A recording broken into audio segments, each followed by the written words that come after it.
So Moni, thanks so much for being here. So Moni is the head of strings in Long Beach, and you're teaching all around the world, and you're an amazing pedagogue and an Instagram master and a content creator, doing extremely well with all that.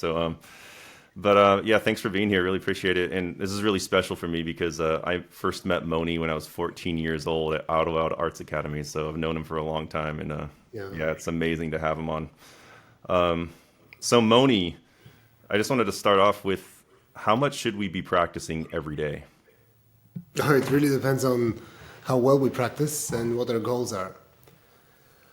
If you're just starting out, then you just need to have fingers on the instrument or singing if that's the art that you've chosen. But at the beginning, we just need to keep doing it until we get used to the motions. And then shortly afterwards, and by shortly, I mean just a few years afterwards, we have to start listening a lot more than we practice. In a way, people who practice 6 hours a day when they're 16 and 17 years old are probably wasting some time, but definitely wasting their bodies away. That that type of focus is important. That type of discipline is really important for life, but it could go towards better avenues, towards getting better at the instrument and living a more well integrated musical life. So I think that if you are looking for the absolute focus that you can put into a practice session, you probably wouldn't be able to practice any more than 20 to 25 minutes without taking a little bit of a break. Because if you can practice an hour without taking a break, that means that for a lot of that time your mind was elsewhere. And it's unfortunate that you can't really quantify things like that because you can you can tell exactly how long someone's practicing by looking at a stopwatch or a clock, but you can't tell how focused someone is, and you can't even tell yourself how focused you are because as soon as the mind starts to run away towards food, homework, friends, phone, TV, movies, video games, or whatever it is, then by definition that mind is no longer mindful, so it can't really tell you that it's doing something else. It's almost like when you're reading a book and then you get to the end of the page, you're about to turn the page and you say to yourself, what really happened on this page? I don't remember a lot of the stuff I just read, but I know I read every word. So that's kind of how practicing works. So I believe that people should start with really short but really intense bursts of focus and then see how they can build up as opposed to go for the 6 hour or 4 hour mark and then uh, brag about that to friends, but not much to show for it in terms of playing. Because really, when you practice for a long time without being focused, you're just internalizing bad habits, and it's going to take a long time to get rid of those bad habits. And how do you get rid of them? Well, by practicing longer hours. I think not. That's exactly how they came into being. Yeah, so you judge your practicing in terms of focus, not in terms of hours. But do you ever tell your students? I mean, do you have to tell some students you need to kind of bump it up in terms of how much time you're actually spending, or does it really not come down to that? Is it mainly just about focus? There are plenty of students who don't practice enough. And if they're going to practice with no focus, they might as well practice a few hours. But if they learn how to focus, then they can save a lot of time. And very often, one leads to the other. Actually, we don't even talk about it as much, but we should. If you practice in a focused way, you'll likely want to practice more because you'll get better at it. That there is this German word called Funktionslust. It's spelled like functions lust. It's one word, of course with a K because German. So you basically Funktionslust means to be able to enjoy the thing that you're good at. Even if you don't quite love playing music, you might really love the way you play music or the way you get through these passages. I've met many people like that. I think I've had some periods like that in my life as well, where I was wondering whether I should be playing music or not. But I really enjoyed making sounds. I liked the way my vibrato worked. I liked the way I was learning pieces, so that kept me going. And yeah, I really haven't met too many people who love tennis, but they know they're not very good at it. So getting good at something usually means that you're going to enjoy doing it more than other things in life, and that will, what is it called, a positive feedback loop. like a virtuous cycle where you keep getting better, and because you get better, you keep wanting to get better. That allows you to focus more and love everything you do even more. So as soon as we can get on that train, I think it's best. But yeah, to answer your question, some people do need to practice a little bit more. Uh-huh. Yeah, I mean, this idea of focus is so crucial because, I mean, we're all so distracted nowadays. There's a million things coming at us all day long. How do we increase our focus? How do we increase our attention span when we're practicing? Starting with one note, play one beautiful note, and try to hear how many things are in that note. Let's say on the violin you play the open note D, right? So there is a pitch D, anyone can tell that this is a D and not another note. But then what makes it different from playing a D on the bassoon, right? So there is all this coloring around it. So maybe there is the openness, the halo of the sound, the one that makes it feel like it's a violin and maybe not a bassoon. And there is also the friction between the rosin and the string, that accompanies the sound. So that also is a part of the sound. So trying to dissect everything we hear, it's almost like looking at the seams of the soccer ball right before a penalty kick if you're the goalie. Trying to read the logo on the ball, although it's a little too far to read, because that will at least make sure that you see where the ball is. And if you're trying to hear those minuscule artifacts within the sound, then you're definitely hearing the sound. And we start with one note. You play one note like this, and you say, that was great. Wait, it didn't finish great. Let me play it again and then make sure that the ball gets off the string beautifully too. And for you guys, that the airflow stops, so there's a certain thing that happens at the end of the note that you do with your lips or tongue or something. And the more you're able to focus on one note like this, then you just add another. And instead of diffusing the focus, you just focus on one and focus on the other. And you will see this very often with students where just the other day, a student was playing a fast passage for me, and we're both clear that the passage wasn't working very well. Me, as the person who doesn't have to play at that particular time, I'm just listening. I can devote 100% of my attention to listening. The student can't, though, so it's kind of unfair. I get to listen with 100% of my attention. The student has to devote some attention to actually physically moving and playing, and probably even worrying about what I'm thinking, so they have maybe 50% of their attention devoted to sound. So the passage was 2 bars of 16th notes in 4/4. So that's, what, 28 notes? Something like that. No, 36 notes? No. I can't do math. 32 notes, never mind. So, among those 32 notes, there were a few shifts that were problematic and some string crossings. And I asked the student to play me the first 4 notes.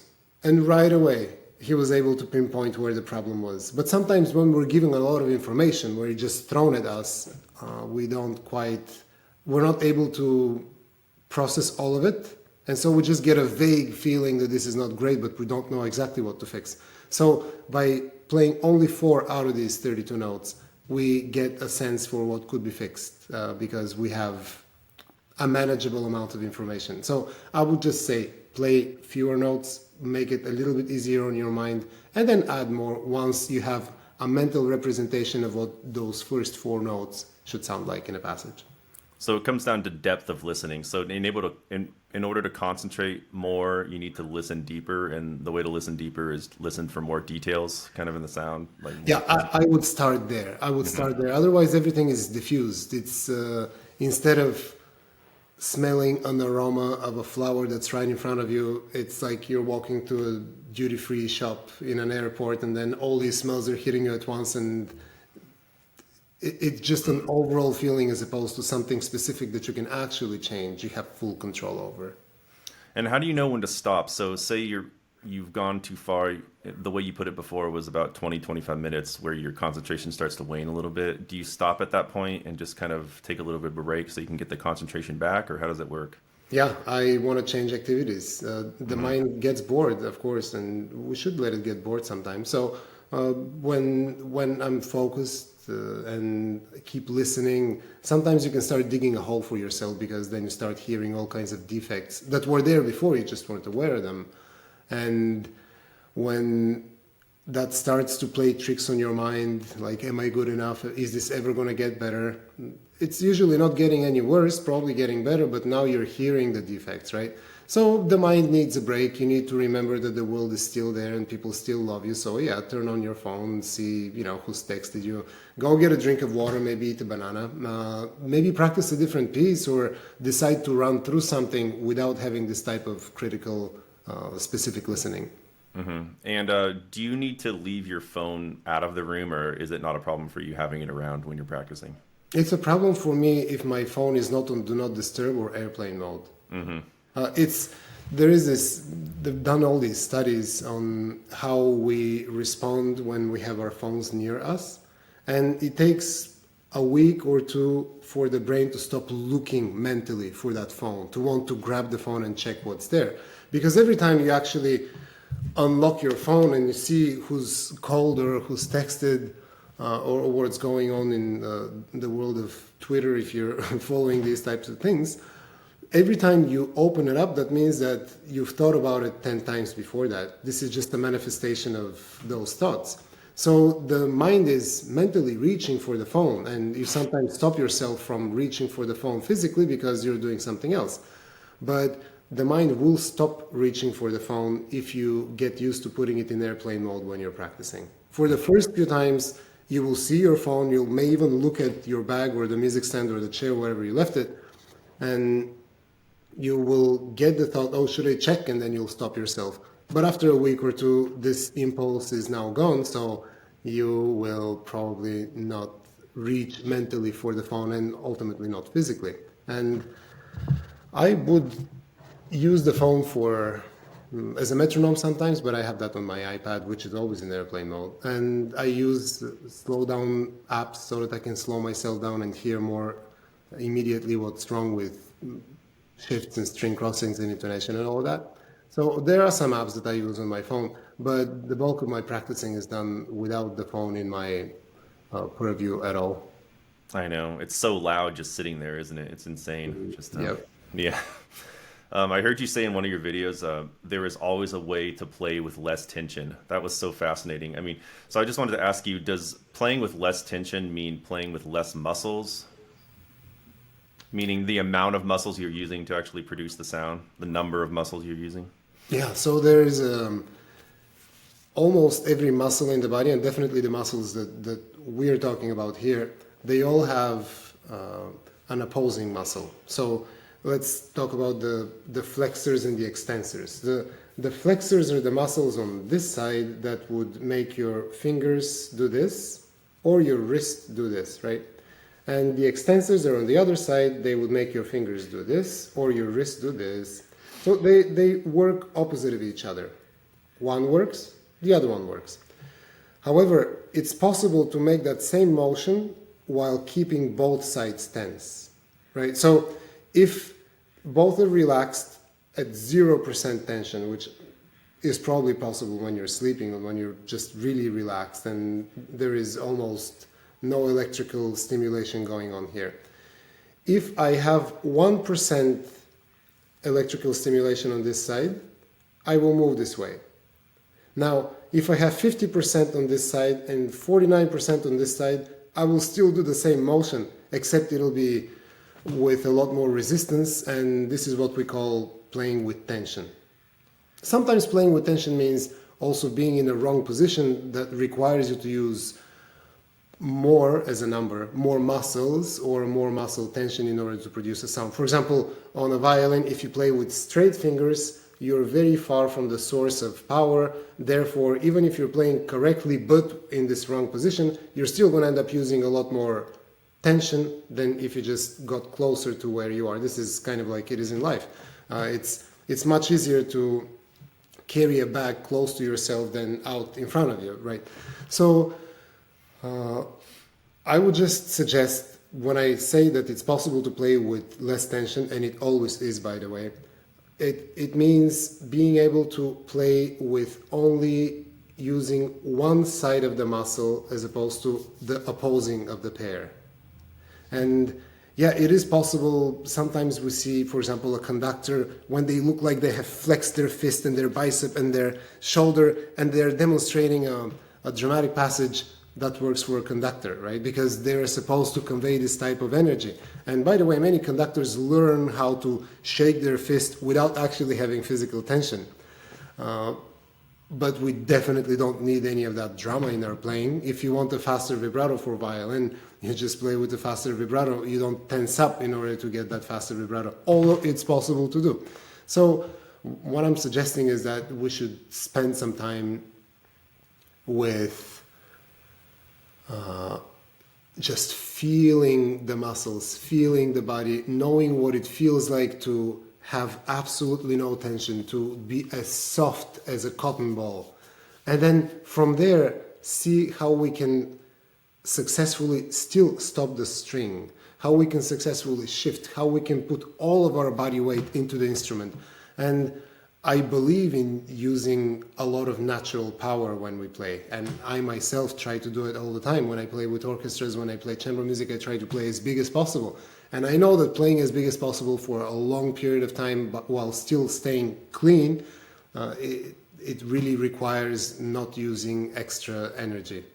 And this doesn't really depend on the type of body that you have.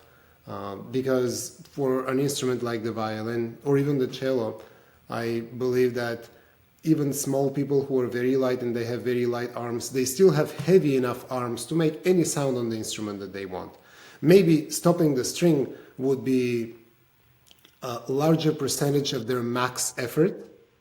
And by max effort, I mean if they got a machine like a dynamometer and they wanted to check how strong their grip was, even if stopping the string is a larger percentage of their ultimate max, it's still possible to do it with less tension. And the world has seen many examples of that, where tiny people, even little kids, are able to play with tremendous sound, cleanliness, and facility, and seemingly effortlessly. And is there a psychological element to this too? Meaning tension can be built into your playing through practicing too fast, building in like that freak out moment when you're playing too fast and you don't know what you're doing, building tension into your playing psychologically. And do you have to unwork that psychologically? Yeah, of course. Yes. Yeah. We get tense when we feel anxiety about a upcoming performance or even a lesson, even a rehearsal. But I like a quote that I heard not so long ago, that anxiety is just fear without any direction. So when you give direction to that fear, then it's much easier to solve. Is the fear that you're going to fail today's lesson, or is the fear that you're not good enough to make a career at this instrument? Is the fear so that, like mine was for many years, that if I lose my scholarship, I'm going to have to go back to Bulgaria and serve in the military? So all of these abstract things can end up making you more anxious than you actually need to be, given the realistic objectivity of the situation. Because, yeah, I was going to find a way to stay in the States no matter what. So this shouldn't have been the thing to make me anxious. But there's also all kinds of other physical things that sometimes happen. For example, every time we get cut off in traffic, every time we get an unpleasant email or someone says something we don't like, this muscle right here, the trapezius muscle, tenses up just a little bit. It raises their shoulders just a little bit. And it's not a musician thing, not a human thing. That's a mammal thing. This is what dogs experience too. This is how they protect their necks from being bitten, right?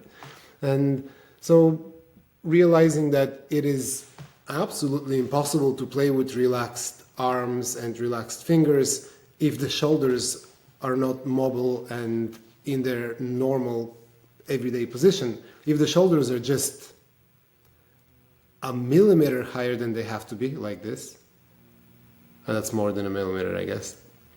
Metric system, that's a centimeter, that's half an inch maybe. So even if the shoulders are a tiny bit higher than they should be, then that means that you have robbed yourself of half the weight of the arms that you could be using for making sound. And you're no longer in a neutral position. Now you have to use a different type of technique altogether.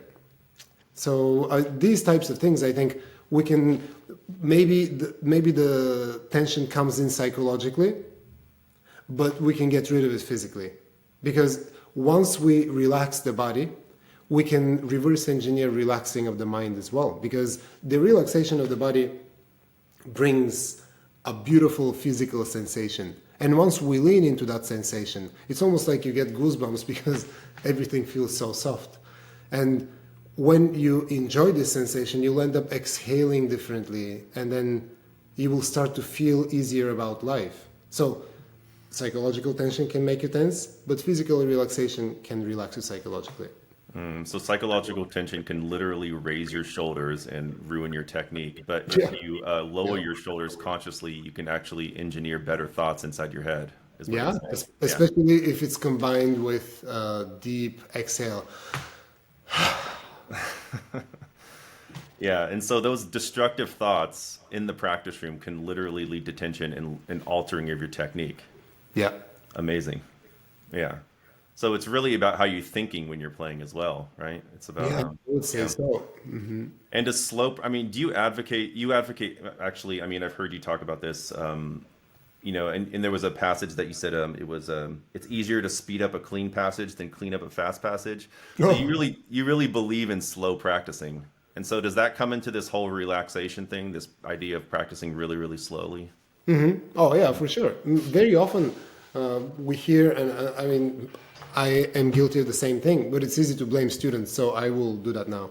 A student comes and they're playing a passage and something's not working out, and I say, try it again. They try it again in the same tempo, and I say, try it again. They try it again in the same tempo. So they play 10 consecutive times where they get a negative repetition, something that goes Yeah. wrong, right? And the first thing that they should have done is slow down, but instead they're trying to continue getting it in the fast tempo. And so there are two things that may be going on here.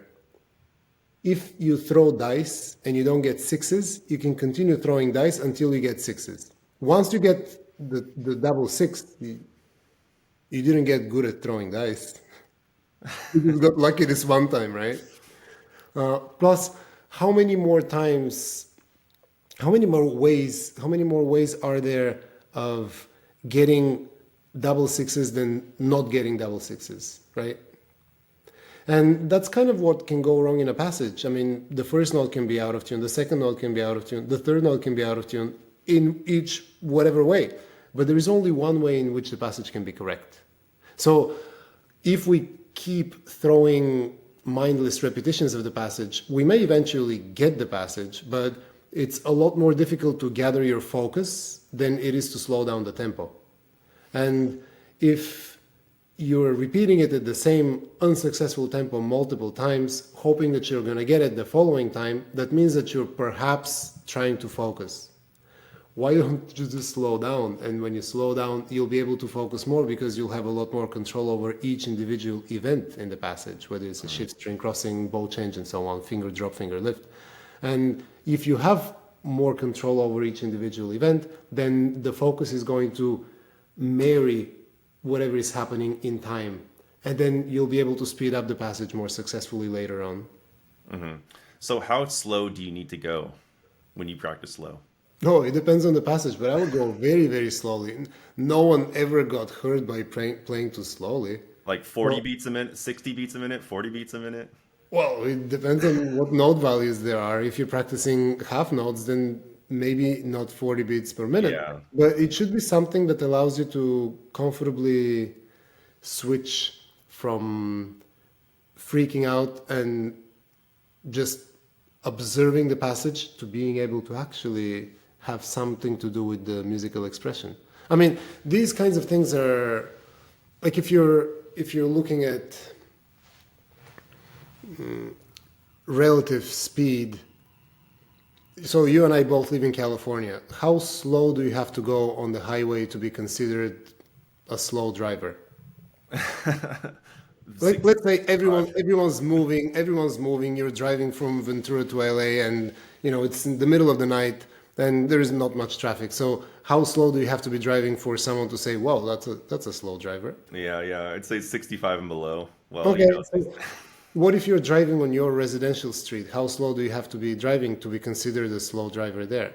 Yeah, so it depends on 25. Yeah. Yeah, and what if you're in a parking lot and you're at your neighborhood, Whole Foods, and yeah. Yeah, 5. So I think that it really depends on the situation.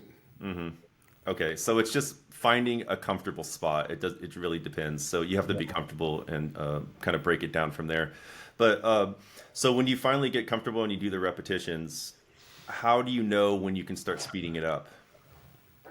I think you'll start getting the feeling. You'll get the feeling that this is now complete.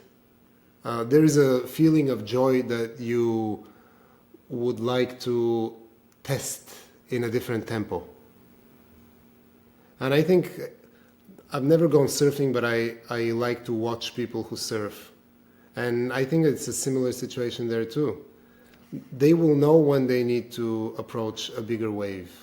No one goes towards a tsunami if they're just starting out, right? Well, some people do in music too, but we shouldn't be doing that. So once it starts to feel like it's second nature, and it could take 10 or 20 positive repetitions, and of course we have to know what a truly positive repetition is.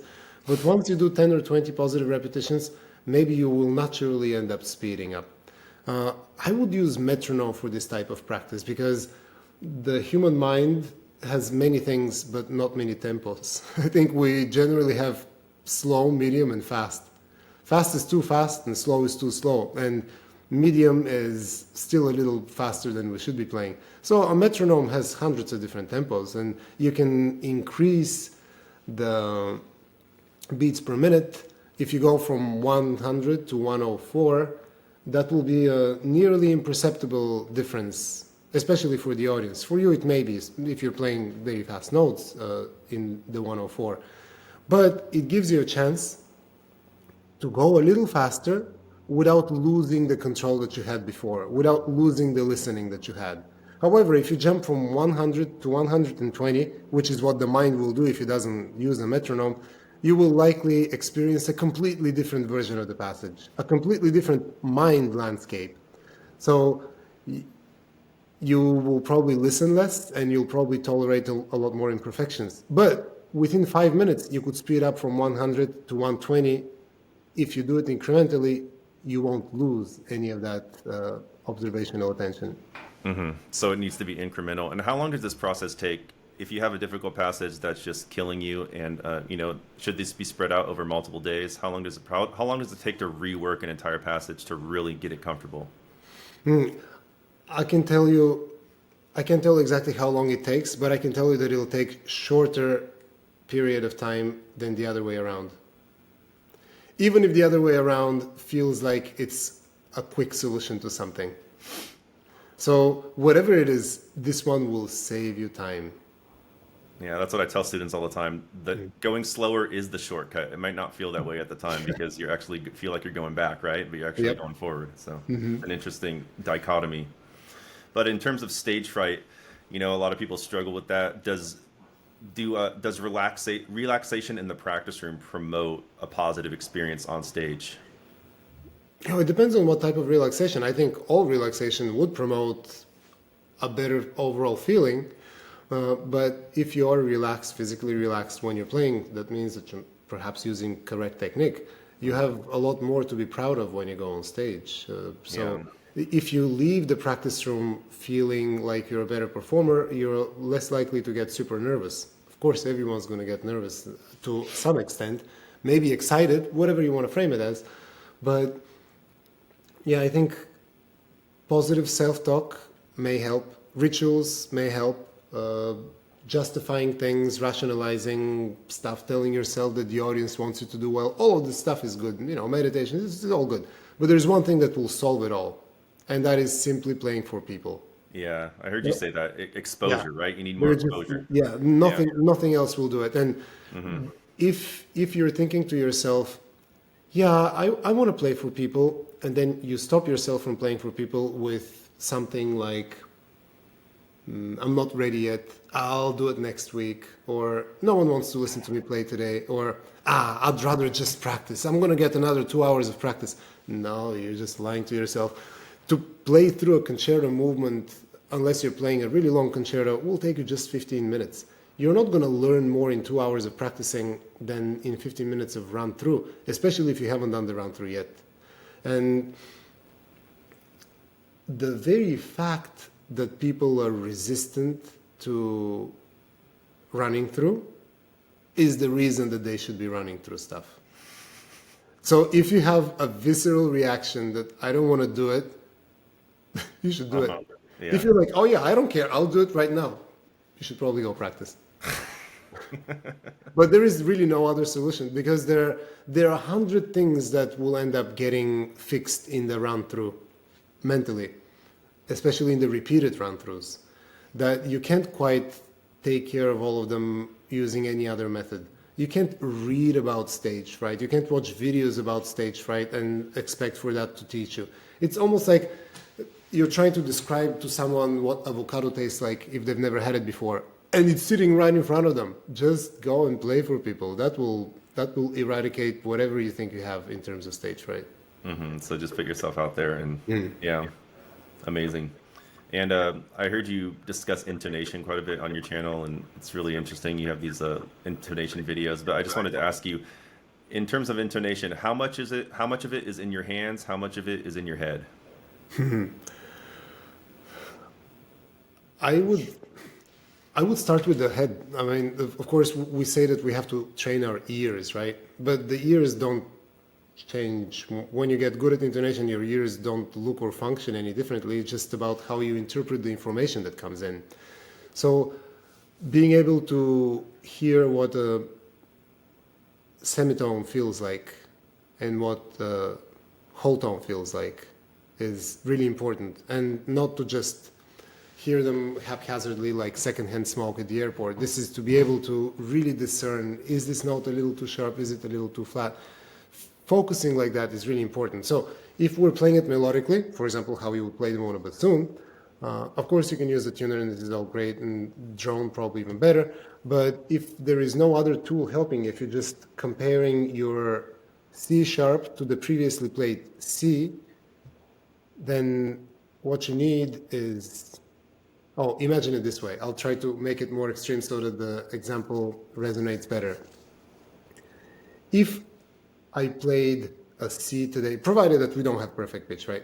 Because most people don't. So if I played a C today and I played a C sharp tomorrow, would you be able to tell which one needed to be changed if the distance was too large or too small between the two notes? It's difficult because 24 hours passed, right? What if I waited 1 minute? It's a little easier. What if I waited 10 seconds? It's even easier. If I waited 2 seconds, you'd probably be able to do it. If I play them back to back, it's probably the easiest, right? Which means that what really works here is our musical memory. So listening very much means being able to remember what was just played. Be able to position yourself in the key that you have been playing in. Comparing yourself not just to the last note, also to the last note, but to everything else around it. And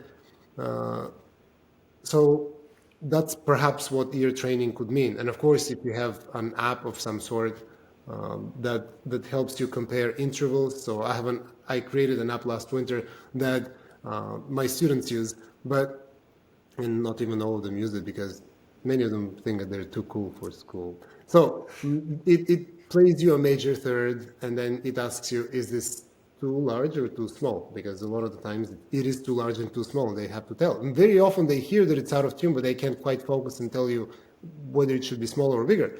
And after just a few minutes of that type of practice, you can tell exactly in which way it has to move. So I think the first reason for playing out of tune is that you are not really focused on hearing things. And when you start to focus, it gets better over time, it gets better over years, but it gets really much better over the course of 5 minutes if you really focus. Then for us, at least, for string players, another reason is the hand position. If the fingers are not in a position where they can access many notes without having to move around too much, then I have a good friend who says to play slowly in tune, you have to have good ears. To play fast in tune, you have to have good ears and good hand position. so that you don't have to move around too much to get all the notes necessary to complete the passage. And I would also say that even people who have great ears, and people who play with great hand position, they can still play out of tune because they allow themselves to tolerate imperfections. So if we mention ears and hand position, then tolerance is another big reason. If they just say, wow, this is in tune enough, what the hell? Yeah, of course, we have to accept that no one plays perfectly in tune, and you're going to have to perform on stage and you have to deliver a complete musical product, even if the intonation is not 100% there. But the decision whether to stop at 70% or 75% or try to get all the way to 95, that decision rests with the performer and with the standards that are around them. So going to a school that has lots of great performers may help with that, but also exposing yourself to good recordings so that everything that you hear around you makes you think that the normal standard is higher than your standard. I think that's really important as well. And in terms of playing with musicians around you, drones would help with that, right? Because you're Yes. bouncing your sound off something else. I love drones because Yeah. it helps you. Drone is like, I'll have another car analogy here. If you're driving on the highway and the lanes disappeared all of a sudden, you try to drive in a perfect straight line, but you know you're going to come out of this imaginary lane. So drone is kind of like that. It provides a lane. So as soon as you start to hit the lane on the line on the right side of the lane, you will quickly go backwards, and that's not backwards, but to the left. So this is what a drone would do for you. And playing with other musicians does the same thing. It's just we do these minuscule adjustments 100 times a minute in order to stay in tune. And you can be controlled by your own inner sense of intonation if it's very strong. But in order to strengthen it further, you could use a drone. And the drone also gets you to realize, do you want the major sixth a little lower or a little higher? And these are the types of decisions that we have to make very often. And it shouldn't be a surprise when you sit down and play in a string quartet or in a woodwind quintet. You shouldn't decide it when you have musicians there with you. You shouldn't waste their time with it. You should decide these kinds of things in a dry practice at home. With a drone, especially nowadays, you can plug your phone or just connect it to a Bluetooth speaker. I wouldn't say use a drone with a simple phone speaker or the iPad speaker because that's not powerful enough. Because you do need some sense of bass so that you can have a visceral sensation of when the frequencies meet and the beating stops, and it just feels like you've solved a grand game of Tetris for this 1 second, right? As opposed to having there be conflict until it resolves, until you put your finger or your armature in the right place. Yeah, with headphones too. I mean, that helps me at least. Put headphones on and put it in your ear, but that's a real dividing line, right, between good and bad players, intonation, right? I mean, it's a really important thing. Yeah, if you ask some questionably famous players, they may say no, but I think it is very important. Yeah. I mean, it's true that most people who go to concerts can't quite discern this type of stuff. They may be swayed by other things. For example, oh, what a nice suit. Or, oh, that person looks so good on stage. Or they move so beautifully. Oh, look at that high note, you know. But a lot of the gatekeepers, I should say most of the gatekeepers, they have practiced intonation for hundreds of thousands of hours, and they will appreciate when they see in your playing that you have as well. 100%. And so just as speaking as a teacher, from a teacher to another teacher, asking you as a teacher, how do you motivate your students to practice more? I mean, as a leader, you know? Everyone has a different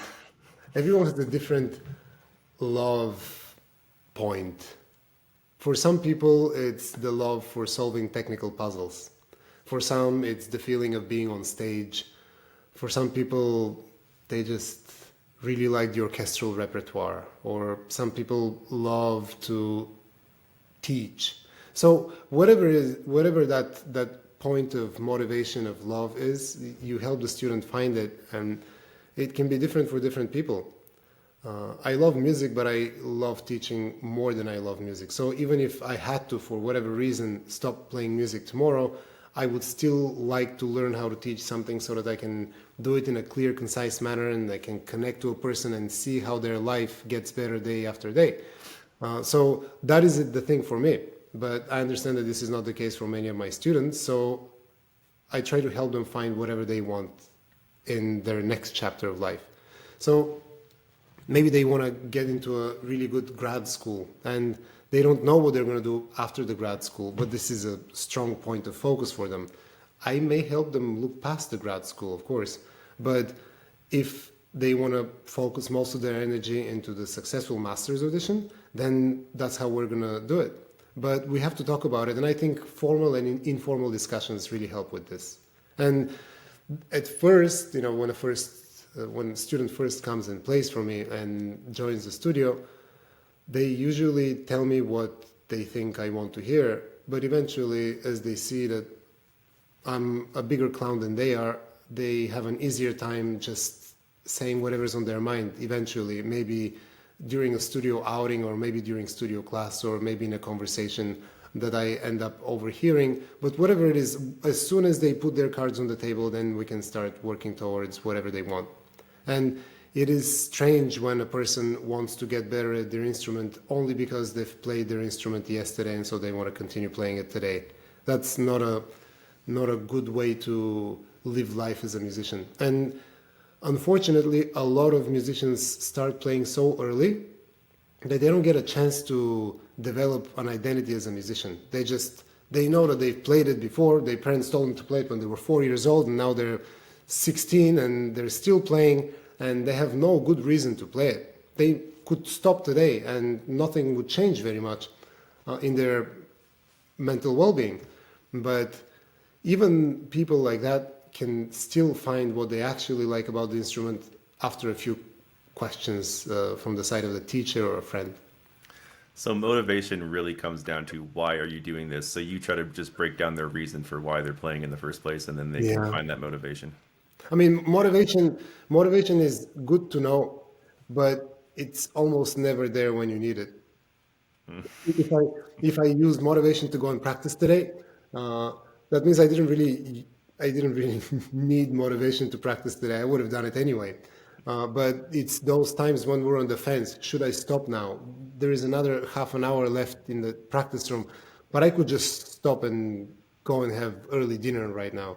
When you're on the fence, motivation may not help very much. I think establishing all the circumstances around the practicing is what helps more than a simple motivational trick. And for example, like I have my weights at home. I have my stationary bike at home. My pull-up bar, my punching bag is out in the yard. And if I didn't have these things here, I probably wouldn't drive to a gym to work out. But because I have these things here, I haven't skipped a day of working out in the last 12 years. Not one day. Not when I had COVID, not when I had the flu, not when I had stomach poisoning or food poisoning. So I think making sure that practicing is easily accessible, that your instrument is right there, that you don't have to go to a special place in order to practice, to make sure that you put your rosin on your bow before you started practicing, before you closed your instrument the previous day. Just making things as easy as possible, making them available. You wake up and you see your instrument. You go to school and the locker is, the combination of your locker is right on your mind. You don't have to look for something to get the instrument out. Making it easy and then making other things difficult that you don't want to do. For example, putting the phone in airplane mode or putting a particular restriction on a social media app that you know is wasting your time. So making some things difficult, making some things easier so that you can do whatever on a sober mind you have decided you actually want to do with your life.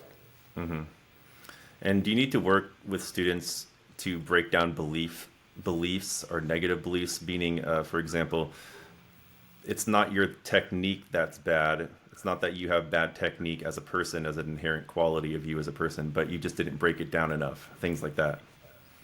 Yeah, I haven't done that specific thing with that. Hmm. I guess I've done it in practice, but I haven't aimed to do it because most of what we do is breaking down technique in lessons Mm-hmm. and showing them how they can play any passage. Sometimes I ask them this question, and it sounds so silly, but they're playing a fast passage and it's just not working, not working. And I say, if you played one note per minute, do you think you could play this passage perfectly? And they all say yes, right? Then what if you played one note every 30 seconds? Then what if you played one note every 5 seconds and every second, right? So then you have basically gotten the passage from ultimate perfection in an extremely slow tempo into something that's close to perfection in an actual tempo. So it's possible for us to play. I mean, you could teach me to play Rachmaninoff concerto on the piano, and I can't play the piano at all. But you could teach me to play it if you give me 1 day per chord. It'll take years, but I'll still play it. So I think we should start there rather than try to fix a fast passage. Okay. Yeah, fascinating. And just a couple more things. So you're great on your Instagram page. And so in terms of social media, do you have any tips on growing a social media audience? Because you've certainly done that. I, I don't know much about Instagram. I just post these videos, and um, very recently I learned how to post a story. Yeah. I wanted to post a story about one of my string quartets winning a competition, and I ended up posting it wrong first. I just posted a picture, but I wanted it to be a story, and I still don't know how to add music to stories. I don't even know if it's possible, Oh, but so I'm not good at these types of things. I know that the page does really well when I post more often, but I sometimes stop posting for 2 months at a time. But I know that people who post every week or twice a week or something, they get more engagement because the algorithm promotes them.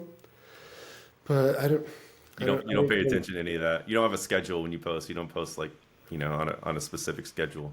I would really love to be able to do that because I like everything in my life to be organized. I have a certain routine for my day that almost without deviation I try to execute every single day. So posting on a schedule would be wonderful for me.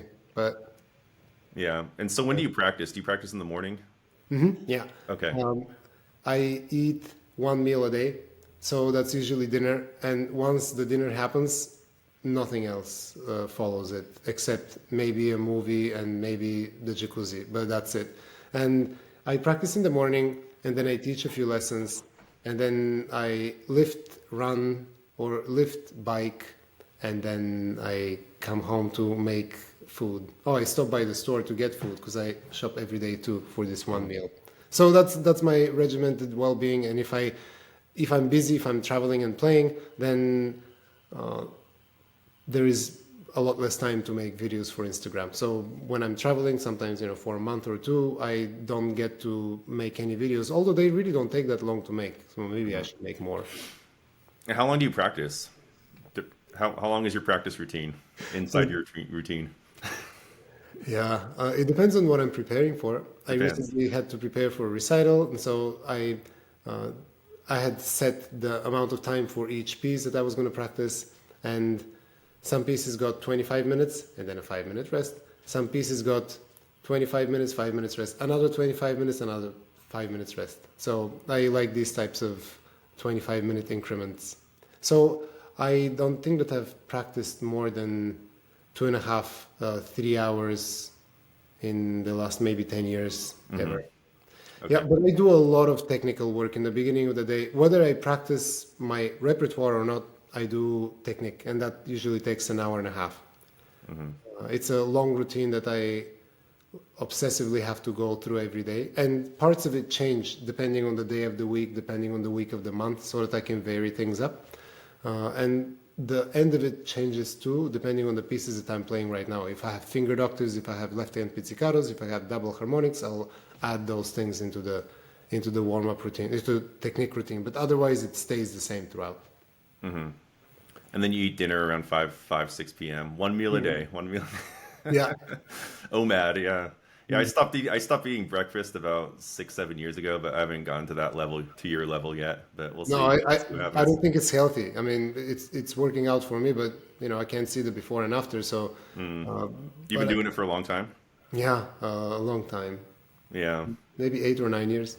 yeah. Well, I mean, you look youthful and energetic, so I mean, I'm sure it's working. Life is good. Yeah, yeah. Well, thanks so much, man. I'll let you go. So really appreciate it, and this was Thank you, extremely Nate. helpful. And go check out Moni's new Glow Tone Masterclass, right? So you have to become a member of Glow Tone, and then you can get all the Moni content in there, correct? That's how it Yeah, I works. guess so. Yeah. Yeah, it's an amazing platform. I'm sure there's a ton of great insights inside that masterclass. So and check Moni out on Instagram as well. Zen Violin, amazing page. So Thank you, Nick. Thanks for having me here. thanks, Moni. Really appreciate it. Have a good day. You too.